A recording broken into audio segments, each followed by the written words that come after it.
What's up, people, and welcome to a video that is probably gonna make a whole bunch of people mad. And that's fine. Because if you're getting mad at what I'm about to say, then it means that you can't be bothered to read a book or do any sort of research. So, I'm just gonna preface everything with that. As you all know, I only talk about things that interest me. And one thing that has interested me in the last several months is the internet discourse around Yasuke. For those of you that don't know, Yasuke was slated to be one of the main characters of the upcoming Assassin's Creed Shadow game. Shadows, right? And I hate the fact that we have gotten to the point over the last several years where historical revisionism has become commonplace, right? And I'm using revisionism for a very specific reason in this video, because here's what we know, right? So Oda Nobunaga had a retainer, okay? That retainer's name was Yasuke, and we know that he was well liked by Nobunaga, right? And this was in the 1500s.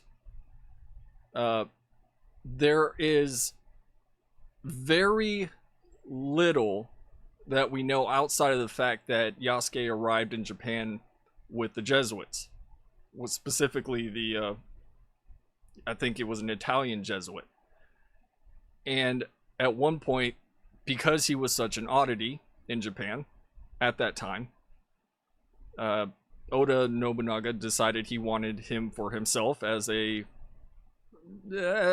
servant or a retainer or whatever you want to call him, right? Now at this time, you know, samurai or bushi wasn't exactly a thing during this time frame, and all of this is written down in I think a couple places when it comes to Japanese history, right? So we don't have entire historical references to this guy. So then you had Thomas Lockley come out and write a book titled, I think it was Yasuke the Black Samurai or the Black Samurai, something like that, right? And this book was presented as fact. And there's an argument. Well, I'm getting ahead of myself. I'm gonna stick with the facts now, and then I'll explain my reasoning here. So he wrote this book, basically detailing Yasuke's entire life, including the fact that, you know, he was a well-respected samurai, and that there was even the possibility that he and Oda Nobunaga were in a relationship, and all kinds of stuff, right? Prior to this book, there was, and you can, if you look at the internet and you go back trying to look at all these web pages that are compounding this issue, I think the earliest website that you can find that even mentions Yasuke was around 2016. There's literally nothing before that. If y'all can find one that's older than that, let me know. But I scoured through pages on Google trying to see what the dates were on these things, and the earliest one that I saw was 2016. So, what, 9 years ago, this guy started popping up everywhere after Lockley wrote the book. And then come to find out that Lockley turned around and says, "Oh, you know what? I made most of this stuff up. Sorry, not sorry." And then he disappears off the internet. So now we have Ubisoft, in their infinite wisdom, deciding to make a game about Japan, an Assassin's Creed game about Japan. And rather than having a Japanese samurai as the one of the protagonists, the male protagonist, they chose Yasuke for whatever reason. And this has genuinely pissed off the Japanese people, and I believe the Japanese government as well, because even though these games aren't real, right? The Assassin's Creed games aren't fully historical, right? They pull stuff from history and then they use that for the games. And the reason I think so many people are upset is because this is the first time that they've departed from fictional characters in the series and decided to go with somebody who actually existed. Now, I'm not disputing the fact that Yasuke exists or existed, right? What I am disputing are the sheer number of things that are being stated as fact when it's actually speculation. And Lockley has even said as such that it was speculation. He didn't know. Nobody knows. So he filled in the gaps with whatever he thought would be good. That's what he did. That's a fact. And if you go and look, I was actually reading through a bunch of correspondence from history professors at different universities. And one of the main things, one of the few professors in that exchange, he said nobody would have a problem with this if the book was presented as fiction rather than nonfiction, if it was presented as speculation rather than as fact. Because the truth of the matter is that nobody knows outside of the few core details that have been given about this guy. And unfortunately, you know, you're always going to have people that latch on to be as racist as possible, right? But in that exchange, and when I say people, I mean people on the internet. In that exchange with these professors, you know, you had actual history professors saying, well, I don't want to say anything against this because, you know, I don't want to side with the racists on this. And that's bad. Okay? You should be able to present an argument as long as you have something to back up an argument without people getting upset because you're just telling the truth. And, you know, creating a game about Japan with a non-Japanese main male character is kind of weird because when you go back and look at the history of the franchise, you've got Cassandra, you've got Bayek, you've got Adewale, you've got Jacob Fry, you've got Connor Kenway, Edward Kenway, you've got Ezio, you have Arno, you have Altair, you've got Evie Fry. All of these things fit. You've got, you know, what's his, I can't remember that guy's name, Alexios, and you've got Ivor. All of these things fit when it comes to the time periods that these games are portraying, right? Now, again, I'm not saying that these games are historically accurate because they do take liberties with history in every single one of them. But you see how this is the one oddball out of the entire franchise where people are going, wait a minute. It's a game about Japan set in the whatever period, and the male character that you're playing is a non-native Japanese guy. Like, what? Why? And come to find out, they actually hired Lockley for the game, if I remember reading that correctly, and a bunch of other cultural experts that Ubisoft could pull out of thin air. And this has just created a massive problem for the Japanese people, and at least the Japanese people that I've seen reacting to this, because Westerners are going to take this whole Yasuke thing as being indicative of Japan when it's not. And I'm going to show you why that's a problem, right? And I have a show and tell instrument I'm going to use here. So let me grab this. Hang on. This is a wakizashi in Shirasai, when Shirasai is the wooden kind of storage sheath that these were used. Otherwise you would say it's in koshire, which is the very fancy hilt and everything else that you see typically of samurai swords when somebody wants to pull one out, right? Now mine's real, and I have to look at the camera so I can see, make sure you guys can see. This is real. I have paperwork on it, and the Nakago is signed by Noshuju Kanonori, right? Who was also a real person in Japan. Now, he's not, you know, old school. I'm not talking this is several hundred years old or anything. This is a modern, traditionally made blade.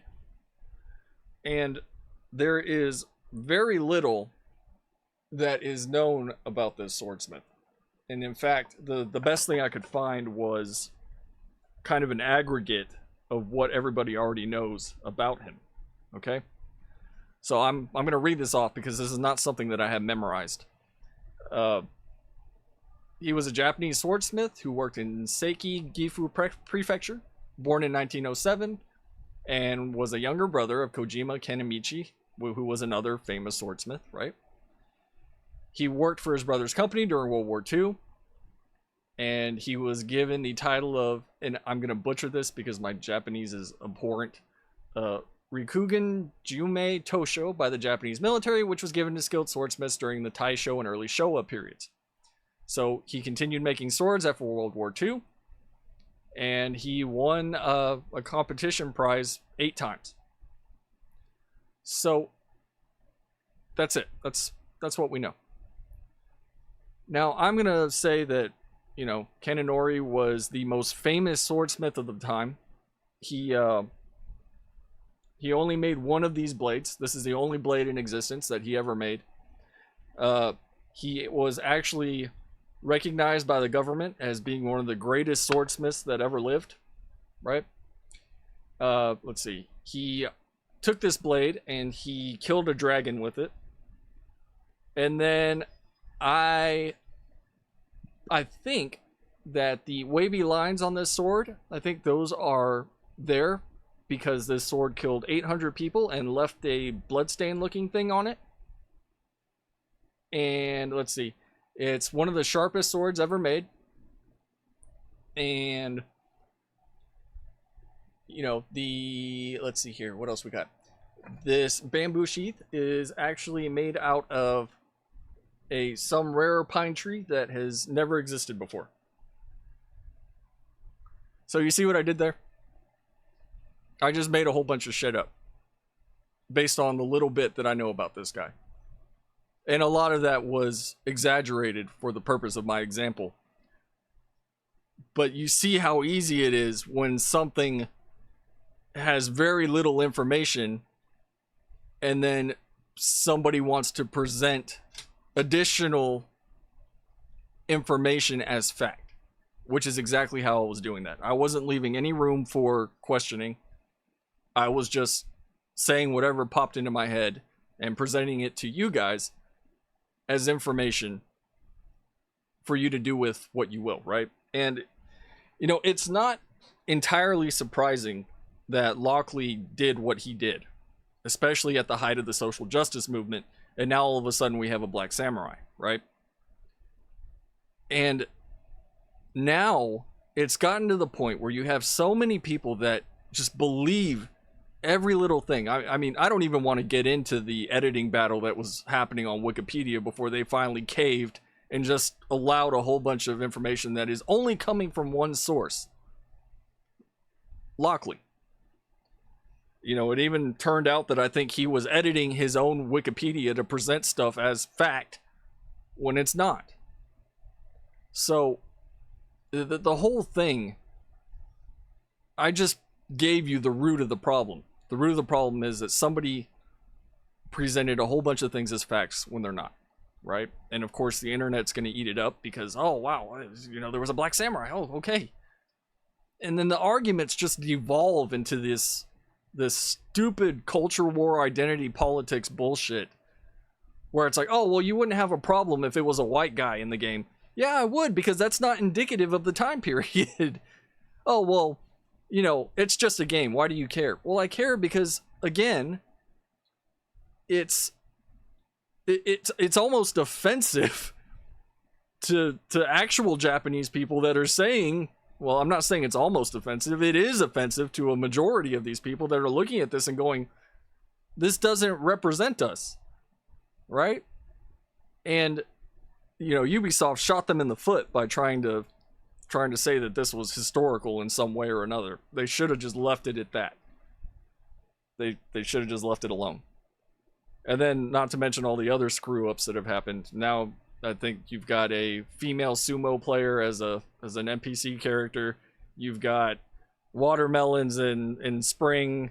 There's all kinds of stuff happening with this game. You had Chinese architecture that wasn't representative of the time period. It's just a mess. It's a mess.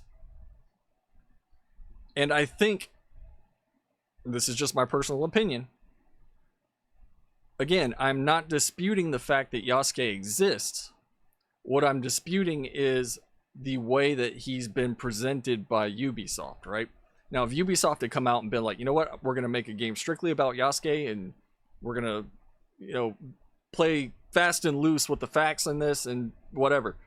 Okay, cool. Sounds good to me. But they broke the existing mold that they have in this series by doing what they did, which leaves room for questioning, okay, why did you do that? Right? And of course, if you question it, all of a sudden you're a racist and you hate black people or whatever. I've seen, Assassin's Creed fanboys arguing with actual Japanese people, talking about how racist they are and everything. It's a mess. Meanwhile, Thomas Lockley's hiding from the internet because he was getting called out left and right. And now we have this. This shouldn't even be a thing, right? But it is. So that's just my take on this whole thing. And trust me, I looked up as much as I could about this before I even decided to make the video. In my countless number of books that I have on my shelf over there that you guys can't see, not once is this guy ever mentioned. And by this guy, I mean Yasuke. And now you have websites running with, oh, he was the greatest samurai that ever lived. Again, stuff that's being presented as fact when it's not. And that's where you start running into problems with anything, everything. Because there are always going to be people out there that believe whatever they hear, or if they see, an AI picture that's been generated, they're going to go, oh, that's real. When everybody knows it's not. Or at least anybody that's educated on the subject is going to know that it's not. And then those people are going to be like, well, no, that ain't it. Oh, well, you're a racist. No, I'm just presenting the facts to you. That's it. That's it. And it irks me that all these professors, especially in that exchange that I read, they're so afraid of going against the grain and being like, yeah, no, a lot of this was speculation and it's technically bullshit and he made it up, out of thin air just to fill in the gaps. But they don't want to do that because they're so worried about offending people and getting the mob after them for disagreeing. And it shouldn't be that way when it comes to history. Now, that sword that y'all saw, I told you it's real. I actually got that fairly cheap from Japan. That sword is worth way more than I paid for it. But that's not all that I have. I have many, many, many, many Japanese items from World War II that I've been debating whether or not I want to make videos on. I've got mortars, I have shells, I have photographs, I have photo albums, I have subas dating back to 1700, 1800. For those of you that don't know, the suba is the actual hilt of the samurai sword. Usually they're pretty intricate. I mean, you have some plain ones, but I have all kinds of stuff because that's what interests me. I like Japanese history. And you've got people saying, oh, well, if you're calling this out, then you just want to be Japanese, right? Well, no, I don't want to be Japanese. I have an interest in Japanese history. I have no interest in changing history like other people. And I have no interest in making things up about stuff that I have that can easily be looked up and, debunked, right? So, yeah. There it is.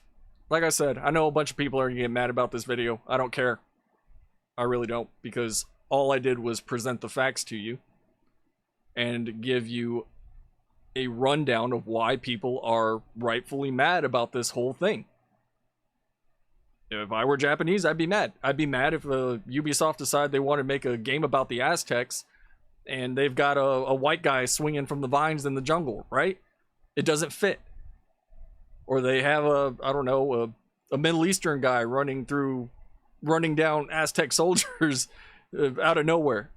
You know, it just doesn't make sense. It doesn't fit. It's out of place.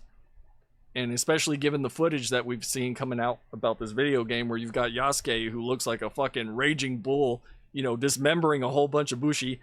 And it's like, whoa, hold on. And then he just tears into like a Shinto temple and starts breaking everything. It's like, all right, this is probably going to offend some people. And I don't blame them. So thanks for watching, everybody. Until next time, read some books.